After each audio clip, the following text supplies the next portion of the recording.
So while I'm pulling up the verse, would anyone like to speak something uplifting and beneficial? Share a realization? Anything? Anything helps. I'll be right back.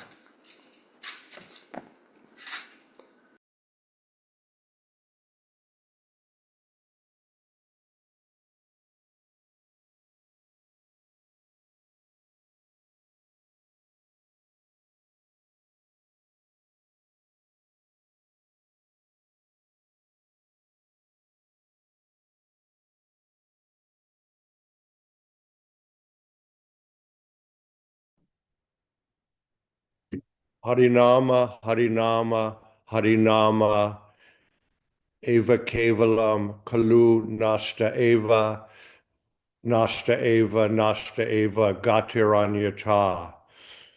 The holy name of the Lord Hari, the holy name of the Lord Hari.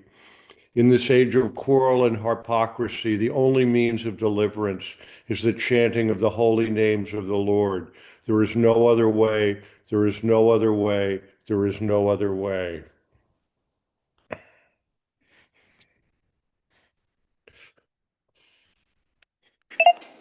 Henry Prabhu, that was beautiful. Can you give a little purport to that? Because the people of this age are so fallen, they can simply chant the Hare Krishna Maha Mantra.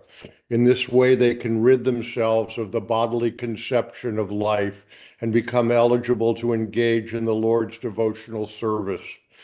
One cannot engage in devotional service of the Lord without being purified of all contamination. This is confirmed in the Bhagavad Gita. And there's some Sanskrit, and I'll give the translation. Persons who have acted piously and in previous lives and in this life, and whose sinful actions are completely eradicated, are freed from all dualities of delusion, and they engage themselves in my service with determination. Sometimes people are surprised to see young men and women take so seriously to the Krishna consciousness movement by giving up sinful activity, illicit sex, meat eating, intoxication, and gambling, and strictly following the injunctions given by the spiritual master. They have become purified of all contamination. They can therefore fully engage in devotional service.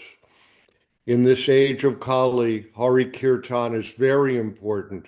The importance of chanting the holy name of the Lord is stated in the Srimad Bhagavatam, and the most important factor in this age of Kali, which is an ocean of faults, is that one can be free from all contamination and become eligible to enter the kingdom of God simply by chanting the Hare Krishna Maha Mantra. The self-realization that was achieved in the Satya millennium by meditation, in the Treta millennium by performance of different sacrifices, and in the Dvarpa millennium by the worship of Lord Krishna can be achieved in the age of Kali simply by chanting the holy names of Hare Krishna.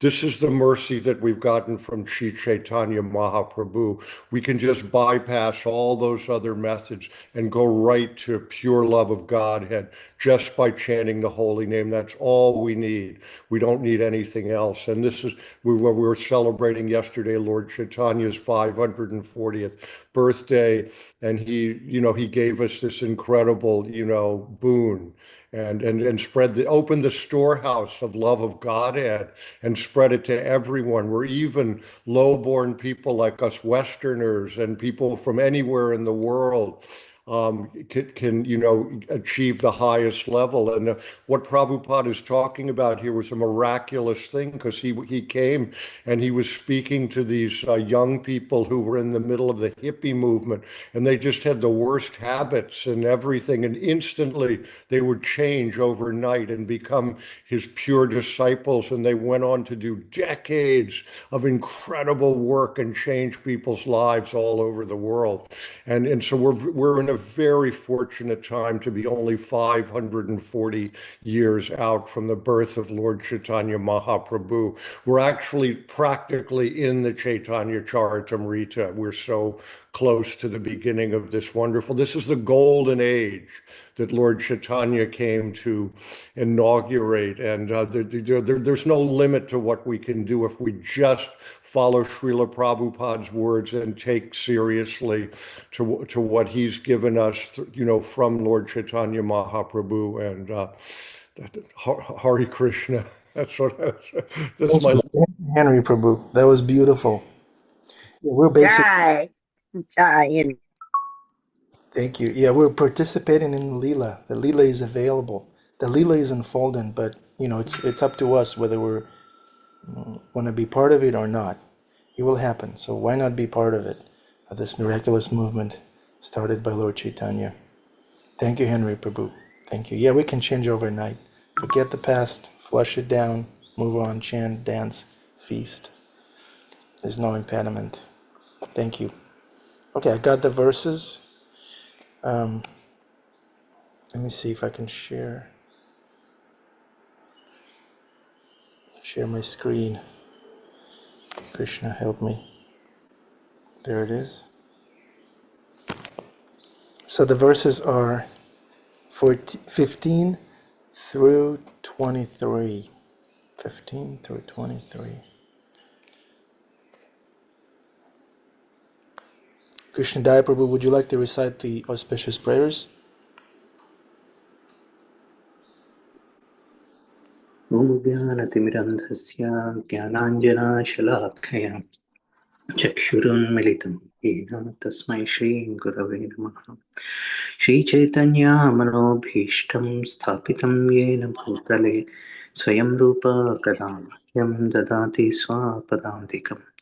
वन्देऽहं श्रीगुरो श्रीयुतापदकमलं श्रीगुरुं वैष्णवांश्च श्रीरूपं साग्रजातां सहगणा रघुनाथान्वितां तं सजीवं साद्वैतं सावधूतं परिजनासहितं कृष्णचैतन्यदेवं श्रीराधा कृष्णपादां सहगणा ललिता श्रीविशाखान्वितांश्च। हे कृष्णा करुणा सिन्धो दीनबन्धो जगत्पते गोपेश गोपिका कान्त राधाकान्त नमोऽस्तुते। तप्तकाञ्चन गौराङ्गी राधे वृन्दावनेश्वरी वृषभानुसुते देवी प्रणमामि हरिप्रिये। वाञ्छाकल्पतरुभ्यश्च कृपा सिन्धुभ्येव च पतितानां पावनेभ्यो वैष्णवेभ्यो नमो नमः। श्रीकृष्ण चैतन्य प्रभु नित्यानंद श्री अद्वैता गदाधर श्रीवासादि गौरभक्तवृंद। हरे Krishna Krishna Krishna Hare Hare Hare Ram Ram Ram Hare Hare. Thank you very much. Krishna Daya Prabhu and Adokshaja Prabhu. Okay, we're reading from Srimad Bhagavatam, Canto 11, General History, Chapter 4. Dramila explains the incarnations of Godhead to King Nimi, verses 15 through 23. Verse 15. Omitiya desam adaya natvatam survavadinaha urvashim apsara shreshtam purush puraskritya divam yayu. Translation by the disciples of Srila Prabhupada. Vibrating the sacred syllable Om, like Krishnadaya Prabhu just did. The servants of the demigods selected Urvashi, the best of the Apsaras, like angels, Apsaras, placing her in front of them. Out of respect, they returned to the heavenly planets. Text 16, translation. The servants of the demigods reached the assembly of Indra, and thus, while all the residents of the three heavens listened, they explained to Indra the supreme power of Narayana. When Indra heard of Narayan Rishi and became aware of Indra's offense, he was both frightened and astonished. Verse 17, translation and purport. The infallible Supreme Personality of Godhead, Vishnu, has descended into this world by his various partial incarnations, such as Lord Hamsa, the swan, Dattatreya, the four Kumaras, and of own father, the mighty Rishabhadev, and our own father, the mighty Rishabhadev. By such incarnations, the Lord teaches the science of self-realization for the benefit of the whole universe. In his appearance as Hayagriva, he killed the demon Madhu and thus brought the Vedas back from the hellish planet Patalaloka.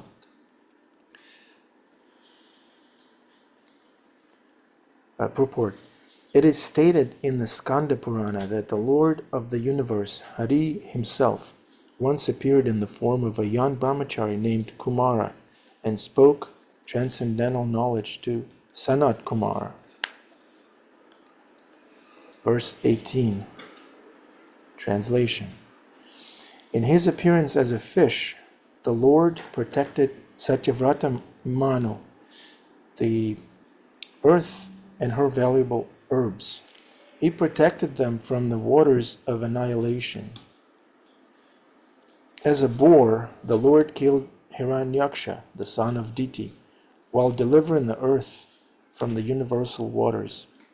As a tortoise, he lifted Mandara mountain on his back so that nectar could be churned from the ocean. The Lord saved the surrendered king of elephants, Gajendra, who was suffering terrible distress from the grips of a crocodile. Verse 19, translation. The Lord also delivered the tiny ascetic sages, called the Valakilyas, when they fell into the water in a cow's hoofprint, and Indra was laughing at them. The Lord then saved Indra when Indra was covered by darkness due to the sinful reaction for killing Vitrasura. When the wives of the demigods were trapped in the place of the demons without any shelter, the Lord saved them. In his incarnation as Nrsimha, the Lord killed Hiranyakashipu, the king of demons, to free the saintly devotees from fear. So Krishna always comes to the rescue. Whether you're drowned in a hoofprint or you're threatened by a crocodile, Krishna will come to the rescue. Verse 20. The Supreme Lord regularly takes advantage of the wars between the demons and demigods to kill the leaders of the demons. The Lord thus encourages the demigods by protecting the universe through his various incarnations during the reigns of each Manu. The Lord also appears as Vamana and took the earth away from Bali Maharaj on the plea of begging 3 steps of land. The Lord then returned the entire world to the sons of Aditi, the demigods. So his justice was served. 11.421, translation and purport by BBT. Lord Parashurama appeared in the family of Bhrigu as a fire that burned to ashes the dynasty of Haya. Thus Lord Parashurama rid the earth of all Kshatriyas 21 times. That's a very bloody pastime. The same Lord appears as Ramachandra, the husband of Sita Devi, and thus he killed the 10-headed Ravana, along with all the soldiers of Lanka.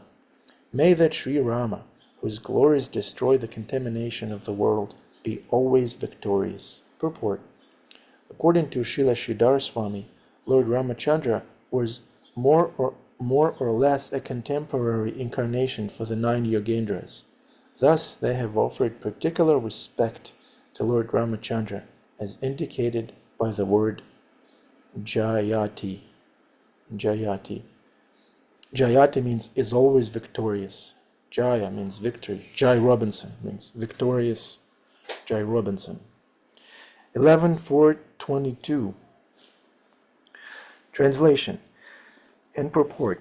The diminish of the burden of the earth, the unborn Lord will take birth in the Yadu dynasty and perform feats impossible even for the demigods.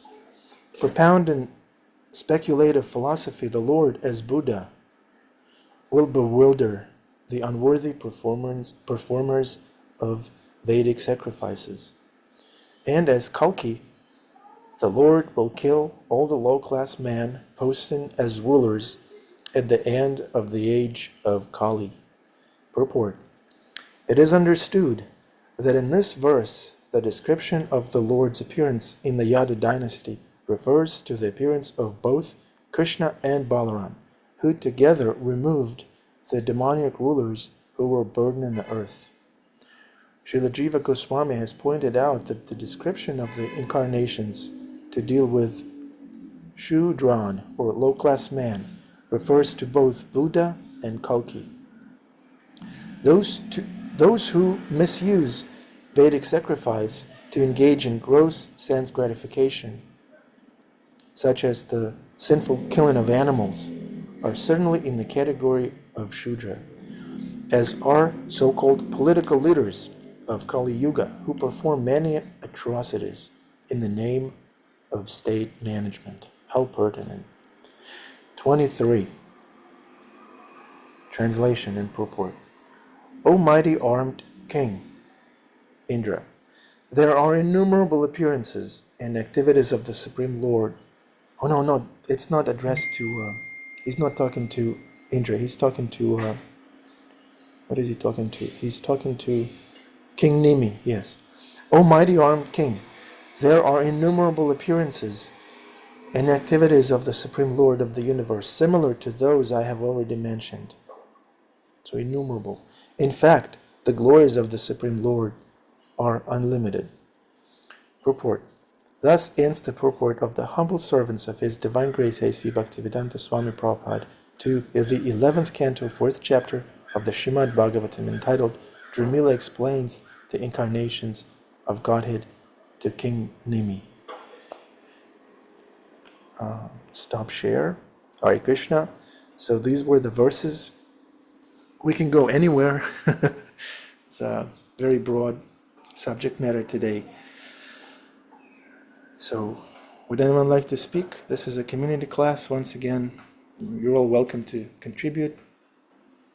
Please, Jiv Jago, let's do it. We haven't done this in a long time. So, Jamuna Jaya, please. I'll hop in because I can't hop off. So really, what just really struck me as you're reading this was just how Krishna will always come.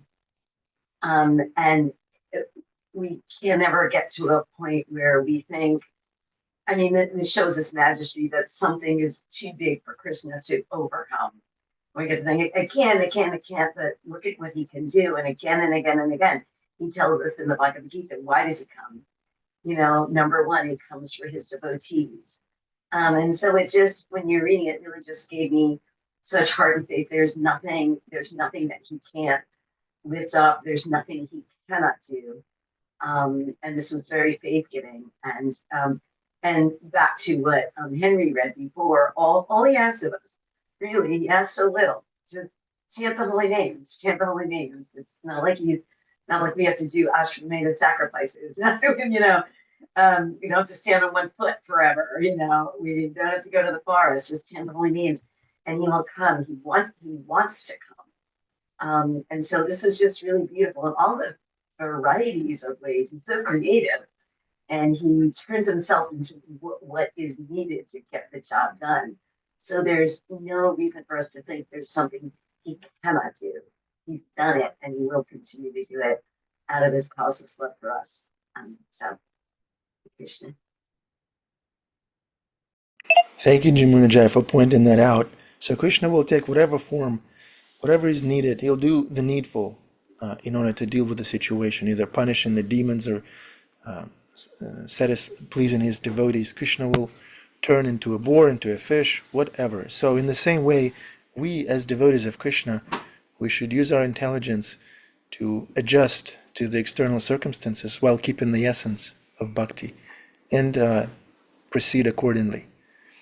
This is what I personally like about Krishna consciousness, that there's room for common sense and adjustment externally.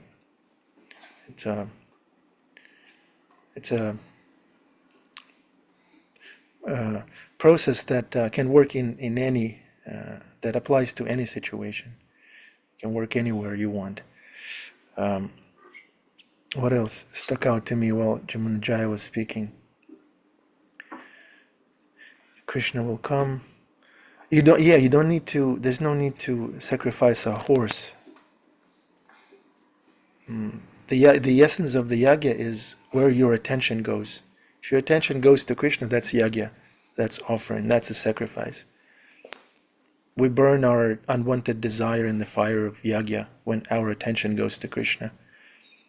Whether we're in the office cubicle or on the couch or driving, if the attention goes to Krishna and traffic rules, then we're good. Nitai Chand has his hand up. Hare Krishna. So here we're hearing all the different avatars, not all the different avatars, unlimited avatars, but we're hearing about the different avatars and how amazing the Lord is. But Prabodhananda Saraswati, he says, what's so amazing? It's not amazing that Krishna lifted a hill with his pinky. If you think that's far out, just understand that as Lord Chaitanya, he came and gave the highest ecstasy, Krishna Prema, to anyone who would chant his holy name.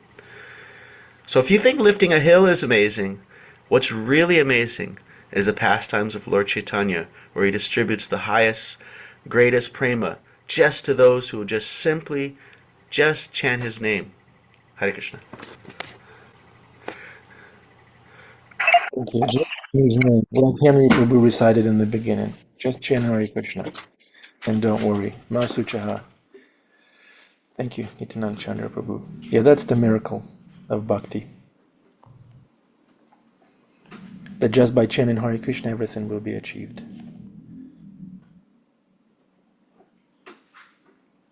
Okay, who's speaking next, please?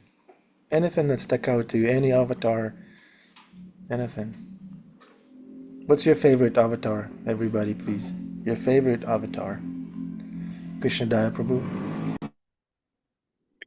So in the verse 20, and then another verse. So verse 20, it was being told that Lord is taking the advantage of the quarrel between demigods and demons, and that's how he devises the annihilation of demonic leaders. So that means it's showing, already there is an inimical, nature, and Lord is just topping on that, and then taking advantage of that situation.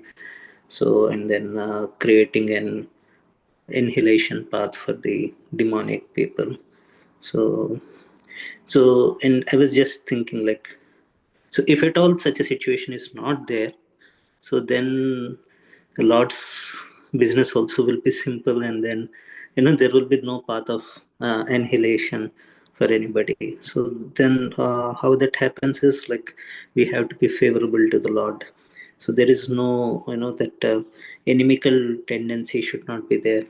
So yeah, so yeah, that's what. So there is a natural inimical tendency, and then Lord is just using that. It's not Lord's fault. So if we give up that inimical tendency between demons and demigods, and then so Lord is happy. So Lord is equal. So in the next verse also is saying about Bali Maharaj. Bali Maharaj, though is from the demonic family, Lord protected him. Lord gave him much more opulence. So there is always a chance for us to rectify and then become pleasing to Lord. So that, yeah, so that's one thing. And another point is, like, it's very interesting, from a historical perspective. So here it is being revealed that the Navayogendras, whom this particular conversation is about, last many chapters, so they are contemporary to Lord Ram. So that's very interesting. So yeah, and they are specifically glorifying Lord Ram Jayatu. So this is also another thing which we all have a particular deity close to our heart, like maybe Brooklyn Radha Govinda or Radha Muralidhar, whom we are serving very closely, or maybe Vrindavan, some dham which is very close, because as devotees we are all people, so we have our personal likings, though it's all ISKCON, but we have some very close attachment to some particular thing. So here Navayogendras are exhibiting those feelings towards Lord Ram, who is very contemporary, so yeah, this is also something. Thank you. Thank you, Krishnadaya Prabhu. Thank you. Annabelle, you want to talk about your favorite avatar? Yes? Okay. Well, my favorite avatar is Krishna, and Isaiah's is Kurma. Krishna and Kurma. Nice. Great, great. Kurma is a tortoise, right? Turtle. Ninja turtle. Sweet. Thank you, Annabelle. I looked up this teeny tiny sages, Valakias. So they were the sons of the sun god, and they were no bigger than a thumb. And there were 64,000 of them.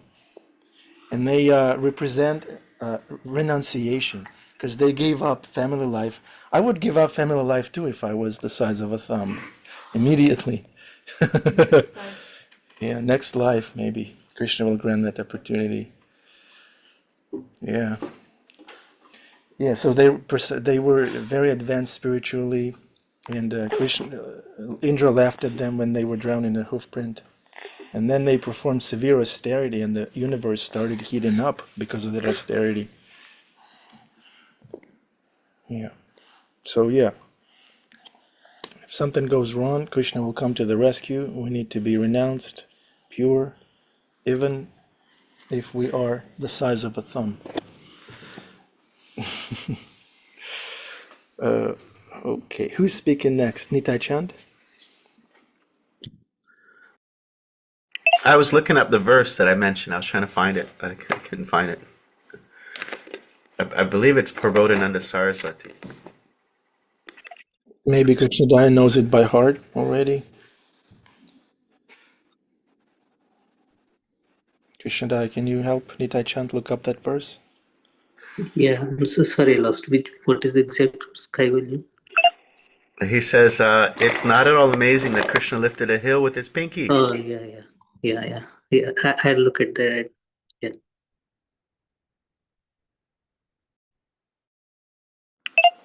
Okay, while they're looking up the verse, would anyone like to speak? Favorite avatars?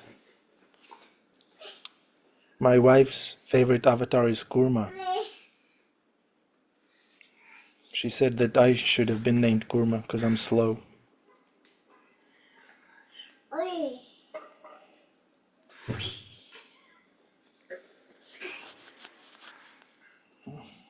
Favorite avatars? Hare Krishna. Cinderella.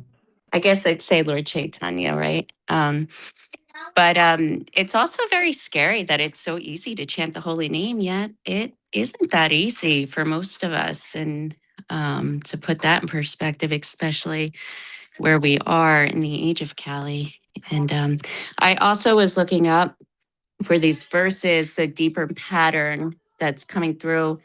The small were protected, the proud were corrected, the sinful were purified, the fearful were delivered, the surrendered were saved. The Lord is not partial, he is responsive. So for pride, correction, humility, protection, helplessness, rescue, devotion, fierce defense. So he's there for everyone, no matter what. Hare Krishna. Thank you, Cinderella. That's a great point. Any problem, well, Krishna will come. You can go to Krishna. Even for material gains, it's better to go to Krishna than to demigods or karmic employer or politician or any of those things. It's better to go to Krishna. Krishna, please, I have this situation. Help me. And then when we go to Krishna, we don't present our plea right away. We first glorify Krishna and we express gratitude to Krishna. So we need to have the proper mood when we call out to the Lord. Like Gajendra's prayers when he was being pulled under the water by the crocodile. He was hurting badly. He was out of his element. The crocodile was taking advantage of the water factor, and Gajendra started glorifying the Lord. He didn't say, "Help me." He didn't say that immediately. He was glorifying, being pulled under the water. He was glorifying Krishna. So that's how we pray. Isaiah, do you ask Krishna for anything? What do you ask Krishna for?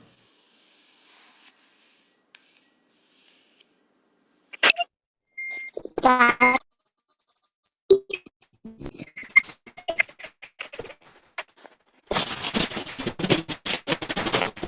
Breaking up. Isaiah is breaking up. Say it again. guidance. That's from. I don't think.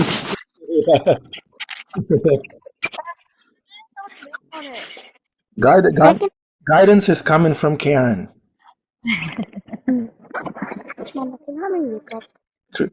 Krishna is sending guidance through Karen.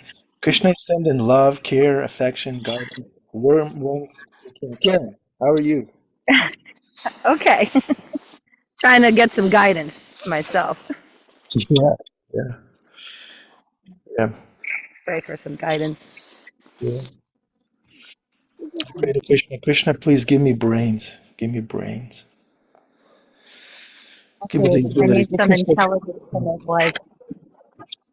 What's that, Karen? I've been praying for some intelligence to make wise decisions. That's right. That's right.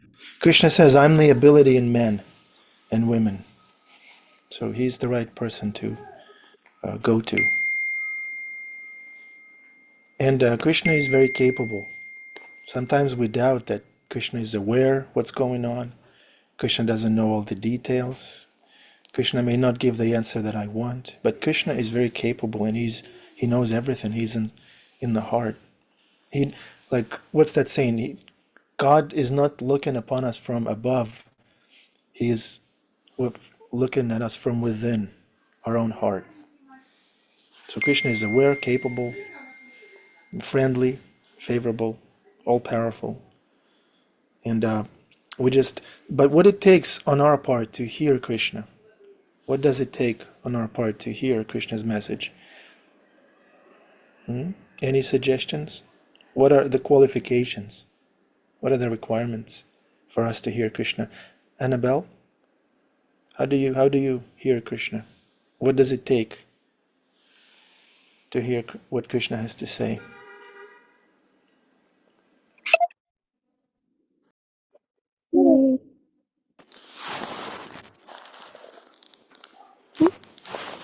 We didn't hear that. Say it again. I can hear Krishna most when I'm quiet. That's right. When I'm quiet, I can hear Krishna when I'm quiet. That's so profound. Yeah. Quiet means humble, detached from the potential outcome. And we can hear Krishna the best when we're detached, when we trust in Krishna. And it also takes some purity, which comes from practice. So when our heart is pure, then we can hear Krishna better. Jeff Regler Prabhu, can you hear Krishna in your cubicle? It's very muted in here, if I'm honest. No, one of the things that I was thinking about while I was listening here is that I've been reading The Heart of the Buddha's Teaching by Thich Nhat Hanh, who's a Vietnamese Buddhist monk. And he talks about the Eightfold Path, and he's talking about right mindfulness. And he's talking about like these three kind of stages of recognition. And in simple terms, like recognition would be like, oh, I am angry or I am happy. And then encouragement is like the investigation of that recognition. And I like the idea of reframing like investigation or introspection or all of these kind of really heavy words that we use to talk about the driving thought processes that bring us to realization, and reframing that as encouragement of our mind to understand. And I think that this class is a standing evidence to that encouragement. So I appreciate you and everyone on this call for talking about these avatars and the comments from Jamuna Jaya about how kind of Krishna's always there or always comes. These types of investigations into these recognitions are encouraging in and of themselves. So thank you. And not maybe my favorite avatar, but the one I know the least about is the fish avatar. So if anybody has anything interesting to say there, I'd love to hear it. What was the pastime, Nitai Chand? Did the fish save the Vedas? Yeah, there's several different ones. There's one where he saved the Vedas from was it the demon Hayagriva? It's interesting. There's a demon named Hayagriva, the horse-headed one, and then there's also an incarnation of Krishna known as Hayagriva, the horse-headed one, related to the Vedas. And so Brahma, he yawned, and the Vedas came out of his mouth, and the demon Hayagriva stole it. And then Matsya came and fought him off and retrieved the Vedas. So that's one pastime of Matsya. There are different pastimes. There's in the Bhagavatam, there's the flood, and I believe it's one of the Manus. He builds a boat, and he's on the boat during the flood, and they anchor the boat during the complete inundation of the planet. They anchor it to the horn of Matsya Avatar. And there's another flood pastime in the Bhavishya Purana. It says, and God came to Nuha and told him in a dream that would be a great flood, and to put all creatures on a boat. It'll be a flood for 40 days, and then put all different creatures on the boat, and then the entire world would be completely inundated except for the tips of the Himalayas, where 88,000 sages are gathered in meditation. So just the tips of the Himalayas, where there's some sages, the rest of the world would be flooded. And this Nuha, he was the ancestor of Adam and Havivyati. They were the forefathers of the meat-eating, the descendants of mankind. They're the Mlechas. And this Bhavishya Purana, if you read it, it has this almost exactly the same names you find in Genesis in the Bible. Same names, same lifespans, same stories, and it goes all the way down to Nuha, and then it goes down to Abraham. And then later on it talks about, in the Bhavishya Purana, it talks about Ishaputra Kumari Garbham, the son of God born of a virgin who appear. And he's preaching to the Mlechas, the meat eaters, and he's preaching love of Godhead. But one thing that's interesting, people make a claim that it's interpolated because it's just too much for people to believe. But you also have ISKCON, Hare Krishnas in the book, and the book is definitely older than ISKCON. It talks about the same people that the descendants of the Greeks and the Romans, how they will later become servants of Lord Jagannath, wear Brahmin thread and chant the holy name. Interesting. Does it have a person named Jeffriya? It has Queen Victoria It says Victorani, who will take over India and make Calcutta her capital. It has Guru Nanak. It has Chaitanya Mahaprabhu. There's various things in the Bhavishya Purana. Bhavishya means future. It's the history of I the. think it also has Freud and Marx and all those, demoniac people. Einstein. Possibly, I can't. I don't remember that one, but yeah. Okay. Yeah, I heard somewhere. It's not bona fide. Yeah. Cool. 8 o'clock darshan time. Dear devotees, please, if you have a home deity that you'd like to bless us with, please. Home darshan time. Home darshan time. I have to take Ram outside right this minute. Poppy, thank you. Thank you, Jeffrey Prabhu. Thank you, Sundar Radha. Sundar Radha, you're blurry. Poppy.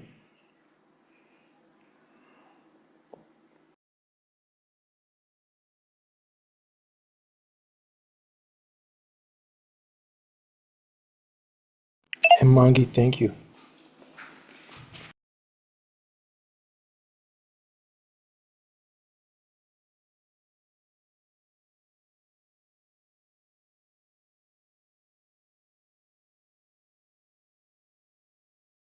Sundar Radha, thank you.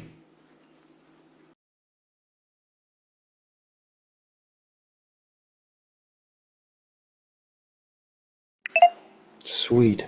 Thank you very much, dear devotees. I have to run. Thank you very much for today. Hare Krishna. Thank you, Sadhvi. Timothy, thank you. Thank you. Can you go back, Timothy? Can you go back to the darshan? Wow. Sweet.